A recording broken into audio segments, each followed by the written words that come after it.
Oh, he's found support out wide. Big header! Big moment! Oblige so early. It's good play from him. He's found the way through. No way through, so he's going for goal! အားလုံးပဲမင်္ဂလာပါမာကိုပိုင် channel ကနေပြီးတော့ပြန်လည်ကြိုဆိုလိုက်ပါတယ်ကျွန်တော်တို့ဒီနေ့ Epic National Midfielder တွေပါဝင်လာတယ်ပေါ့နော်ဆိုတော့ Ribery တို့ပါဝင်လာတဲ့ဟာလေးကိုကျွန်တော်ဒီခါတော့ဘောင်းနိုင်ပြတဲ့ video လေးမဟုတ်ဘဲနဲ့ကျွန်တော်တခါလေးပဲ review ပေါ့နော်ဒါကတော့စော့ပြီးတဲ့အချိန်မှာ review ပေါ့နော်ကျွန်တော် level training တွေဘာတွေကတော့မနက်ကတင်ပြီးသွားပြီဗျာဆိုတော့ကျွန်တော်ဒီတစ်ခေါက် Ribery ကိုတော့903ခေါက်မြောက်မှာရခဲ့တယ်ဗျ903ခေါက်မြောက်မှာရခဲ့တယ်ဆိုတော့ Ribery ကတော့ကျွန်တော်တို့ဒီ2012ခုနှစ်ပြင်သစ်ကတ်အနေနဲ့လာတာပေါ့နော်ကျွန်တော်တို့ဒီနောက်တစ်ယောက်ကာရန်ဘူကိုတော့ကျွန်တော်တို့ဒီမှာစုစုပေါင်း 906 ခါမြောက်မှာရခဲ့တယ်ဗျဆိုတော့ဂက်တူဆိုကတော့တပုံစံနဲ့ဖြစ်တဲ့ဒီ special skill တွေရောတူတယ် AC Milan ကတ်ရှိရပေါ့နော်အဲ့ကတ်ရှိပြီးသားဆိုတော့ကျွန်တော်မနိုင်ခဲ့ဘူးဗျဆိုတော့ဒီနေ့ရောက်နေပဲကျွန်တော်ရက်ခဲ့တယ်ဗျစုစုပေါင်းကျွန်တော်တို့ဒီရောက်60ကျော်80နီးပါးတော့နိုင်ခဲ့ရတယ်ပေါ့နော်ကျွန်တော်တို့ဒီကစားသမား2ယောက်စလုံးကတော့အဓိကအပြင် Ribery ရရှိပြီးသားဗျ Ribery ကတ်တွေကကျွန်တော်မှ3ကတ်လောက်ရှိနေပြီကျွန်တော်ဒီမှာcreative playmaker တွေရောအရင်ကတ်တွေရောရှိရပါတော့အဓိကကာရန်ဘူကိုလိုချင်လို့လိုက်တာဗျဒီသူ့ကိုလည်းစမ်းဆော့ကြည့်ချင်တယ်ပေါ့နော်ပထမဆုံး e-book ပေါ်မှာပါဝင်လာဆိုတော့ကျွန်တော်ရဲ့ border တွေကိုလည်းဘယ်လိုအခြေအနေရှိတယ်ဆိုတာပြောပြချင်တဲ့အတွက်ကျွန်တော်သူ့ကိုလိုက်ခဲ့တယ်ပေါ့နော်ဆိုတော့အခြေအနေအပြင်တော့မစိုးပါဘူးပေါ့နော်ဆိုတော့ဒါကတော့မနက်ကတင်ပေးထားတယ်ပေါ့နော်ဒီမှာကျွန်တော်တို့ Ribery မှာဆိုရင်ကျွန်တော်ကskill edit လေးကိုကျွန်တော် weighted spread နဲ့ one touch spread ကိုရအောင်ထည့်စေချင်တယ်ဗျပြီးတော့ 5D sprint ပေါ့ပေါ့နော်အဲ့3ခုကိုတော့အဓိကရအောင်ထည့်စေချင်တယ်ဆိုတော့ဒီကာရန်ဘူကတော့ဒီကျွန်တော်တို့အဓိကအပြင်ကျွန်တော်တို့ long range shoot လေးထည့်ပြီးရင်ကောင်းတယ်ဗျဒီ low sacrama skill ပါရင်ပဲ long range shoot လေးပါရင်တော့ပို့ပြီးတော့အဆင်ပြေတာပေါ့နော်ဆိုတော့နောက်တစ်ခုအနေနဲ့ကတော့ဒီကျွန်တော်တို့ right mid PE ဆိုပေမဲ့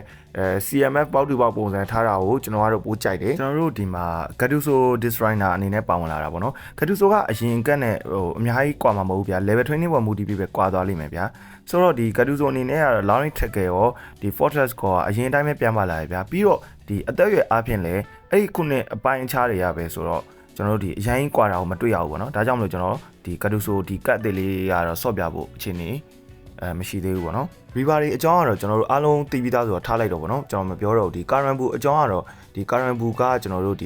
ကတ်က1998ကမ္ဘာဖလားဒီရခဲ့တဲ့အချိန်ရပေါ့နော်အဲ့ချိန်မှာဇီဒန်တို့ဘာလို့ ਨੇ ဒီတော်တော်လေးကိုသူကလည်း line နဲ့ကစားသမားပဲပေါ့နော်ဆိုတော့ FC နတ်တက်အသင်းကနေပြီးတော့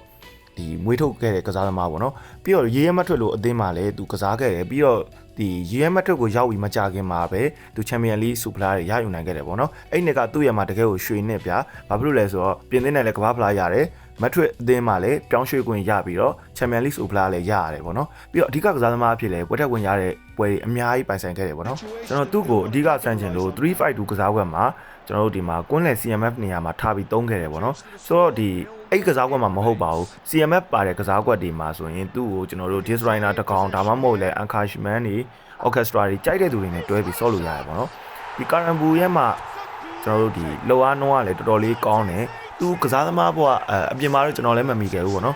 ်ဒီ YouTube တွေပါတယ်ကျွန်တော်ပြန်ကြည့်တယ်ဗျာနေခင်းတော့သူဘယ်လိုကစားလဲကြည့်လိုက်တဲ့အချိန်မှာသူကဘောလုံးတွေပါတယ်အရင်ကင်တာထက်အပြင်မှာကတော့သူက defensive အပိုင်းတွေ live ဖြတ်ပေးတာတွေပိုကောင်းတယ်ဗျာဆိုတော့ဒီ e-football in game မှာတော့ဒီ away kit တွေပါတယ်တော်တော်လေးကောင်းတာတွေ့ရတယ်ပေါ့နော်သူ့ရဲ့မှာဒီ low sacrama skill ကြောင့်လည်းပါမယ်ဗျာပြီးတော့ fortress skill ပါတဲ့အတွက်ဒီနောက်တန်းမှာလည်းကျွန်တော်တို့ဒီ right back တွေပါတယ်ထားစော်ခြင်းလည်းရတယ်ပေါ့နော်ကျွန်တော်တို့ Karan Bu ကိုတော်တော်လေးသဘောကျတယ်အဓိကအပြင်ဒီ CMF မှာဘောက်တူပေါက်ကောင်းကောင်းလေးလုံးနေတဲ့သူတွေအနေနဲ့ကတော့ကျွန်တော်တို့ဆော့လို့ရတယ်ပေါ့နော်ကျွန်တော်သူ့ကိုဒီ AI Legends နဲ့ကောကျွန်တော်တို့ဒီ division ပွဲမှာကော advance PVP မှာဆန်းထားတာပေါ့နော်ဆိုတော့ဒီကစားသမားကသူ့ရဲ့မှာဒီလှုပ်ဆောင်ချက်တွေကလေအမြဲတမ်းဒီကိုဘက်ကတိုက်စစ်စင်18ခိုက်ထိန်မှာဒီကစားသမားအမြဲရှိရဗျာအဲ့ဒီလိုပဲကိုဘက်ကကျွန်တော်တို့ဒီမှာခန်းစစ်ဒီကစားတဲ့အချိန်မှာဆိုရင်လည်းကျွန်တော်တို့ဒီမှာကိုဘက်အချန်18ခိုက်ထိန်မှာသူအမြဲရှိရပေါ့နော်အဓိကအပြင်ဘောက်လူပေါက်ဆိုတော့တည့်ရဲ့အတိုင်းပဲသူရှေ့တွေရောနောက်တွေရောတော်တော်လေးကိုကစားနိုင်တယ်ပြီးတော့ low sacrama skill ကြောင့်သူကန်လိုက်တဲ့ကန်ချက်တိုင်းကဒီဂိုးသမားရဲ့အောက်ခြေတွေဘက်ကိုပဲသွားတယ်ပေါ့နော်ဆိုတော့အဲအကြောင်းမလို့ဂိုးရဖို့လည်းများတယ်ကျွန်တော်နောက်တန်းကိုလည်းကူနိုင်တယ်ရှေ့တန်းကိုလည်းကူနိုင်တယ်ပေါ့နော်တကယ်ကိုကောင်းတဲ့ကစားသမားလို့ပြောရမယ်ပေါ့နော်ဆိုတော့ဒါကကျွန်တော်ကလိုက်ခိုင်းတာမဟုတ်ဘူးပေါ့နော်ဒါက Karan Bu ကအခုမှပါဝင်လာတဲ့အတွက်သူ့ကို highlight လုပ်ပြီးတော့ကျွန်တော်ကဒီမလိုက်နိုင်ပေမဲ့ငွေကြေးမတက်နိုင်ပေမဲ့ ဒီ e-football ဝါသနာပါတဲ့ညီကိုတွေကိုပြောပြရပါတော့ကျွန်တော်တို့ဒီ right maybe မှာထားဆော်တဲ့ပွဲရတော့ကျွန်တော် record မလုပ်လိုက်ရဘူးဘာဖြစ်လို့လဲဆိုတော့ဒီကစားသမားကို right maybe ထားဆော်တဲ့အချိန်မှာလုံးဝအားမရဘူးဗျာတိလားဟို cross ဓာတ်တွေလည်းမကောင်းဘူးဗျာဟိုပြီးတော့သူကဒီအတွင်းဝင်ပြီးတော့ကျွန်တော်တို့ဘောလုံးလက်ခံမယ်ဆက်ရှိခိုက်တိတ်ကနေကန်မယ်ဂိုးသမားရဲ့မှာဒီအောက်တောင်ကို low acromas scale ကိုအသုံးပြုပြီးတော့ကျွန်တော်ဂိုးတွေရအောင်လုပ်မယ်ပေါ့နော်အလုံးတိုင်းမဟုတ်ပေမဲ့ကျွန်တော်တို့ဒီ100မှာဆိုရင်60ရာခိုင်နှုန်းလောက်ကတော့ဂိုးရဖို့များရဗျာတိလားပြီးရင်ရုံးအားတိုးအားလည်းကောင်းတယ်ကျွန်တော်တို့ဒီတော်တော်လေးကိုကောင်းတဲ့ legends တယောက်လို့ပြောရမယ်ပေါ့နော်ကျွန်တော်ကတော့အနှစ်ချုပ်အနေနဲ့တော်တော်လေးသဘောကျတယ်ကွင်းလယ်မှာဘောလုံးဖြတ်တာတွေပါတွေကအရန်ကြီးတော့မကောင်းပဲဆိုပေမဲ့ကျွန်တော်တို့ဒီတာမန်ထက်တော့ပိုတယ်ပေါ့နော်အဲ့တော့ကာယံဘူကတော့ကျွန်တော်က e-football မှာကြိုးဆိုတယ်သူပါလာတဲ့အတွက်ဝမ်းတာတယ်နောက်ထပ်ရီရဲမက်ထရစ်ကတ်တွေထွက်လာရင်လည်းဒီထက်ပိုကောင်းနိုင်တယ်ဒါပေမဲ့ဟိုဘောက်တူဘောက်မဟုတ်ဘဲနဲ့ destroyer တွေဘာတွေမလာဘူးတော့အရေးကြီးတယ်ပေါ့နော်သူကနောက်တန်းလဲနည်းကူတာများတဲ့ကစားသမားဆိုတော့ရှိခဲ့တယ်အဲ့လိုပွဲကြီးလည်းရှိတာဆိုတော့ပေါ့နော်ပွဲတိုင်းတော့မဟုတ်ကျွန်တော်တို့နောက်တစ်ယောက်က Ribery ပေါ့နော်ကျွန်တော်တို့ Ribery ကတော့ cross specialist နဲ့ပါဝင်လာတယ်ဒါပေမဲ့ prolific ဝင်က play style လို့တပုံစံနဲ့အလုပ်လုပ်တယ်ဗျကျွန်တော် cross specialist တွေအများစုဥပမာ David Beckham ဆိုရင်လည်းကျွန်တော်တို့ဒီ prolific ဝင်ကားတွေလိုပဲ right wing မှာလုပ်တယ်ဒီ play style နှစ်ခုကအများကြီးကွာခြားချက်မရှိဘူးလို့တော့ကျွန်တော်တကိုယ်ရေးစားခံစားမိတယ်ပေါ့နော်ကျွန်တော်စော့ကြည့်တဲ့အချိန်မှာ Ribery ကကျွန်တော်တို့ဒီ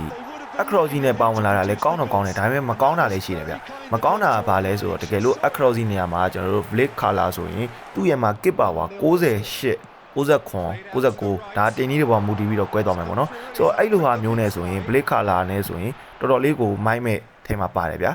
တကယ်လို့မှကျွန်တော်တို့ကဒီ across ကိုပို့ပြီးတော့အကျိုးရှိအသုံးချခြင်းတော့ကျွန်တော်တို့ right wing ကနေ time cross နေပေါ့နော်ဆိုတော့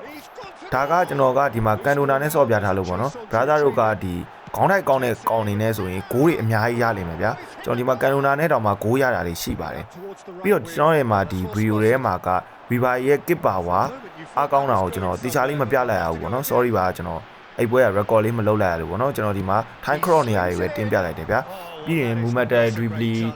ပါတဲ့အတွက်သူကတော်တော်လေးကိုဒီဘောလုံးက dribbling ကအရင်ကနေကကောင်းပြီးသားကစားသမားဆိုတော့အများကြီးတော့ပြောစရာမလိုဘူးဗျာ acceleration တွေရောကောင်းတယ် speed လည်းကောင်းတယ်ပေါ့နော်ဆိုတော့ pass တွေကလည်း low pass တွေ low dash pass တွေရောတော်တော်ကောင်းတယ်ဒါပေမဲ့ကျွန်တော်ကဒီဘောက်ကိုအနည်းချုပ်ရမယ်ဆိုရင်ကျွန်တော်က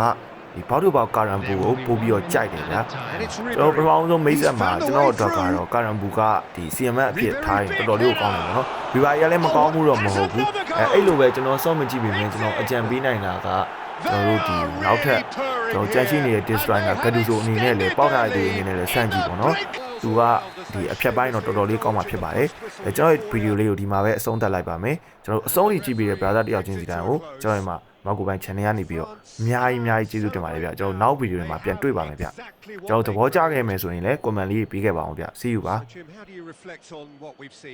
From the manager's perspective, Peter, I don't think he could have asked for much more. We're certainly result-wise. This is a game they wanted to win for so many reasons, and his players did a sterling job carrying out the instructions. Thoroughly enjoyable. So just time for me to say thanks to Jim for his wisdom and to wish you all a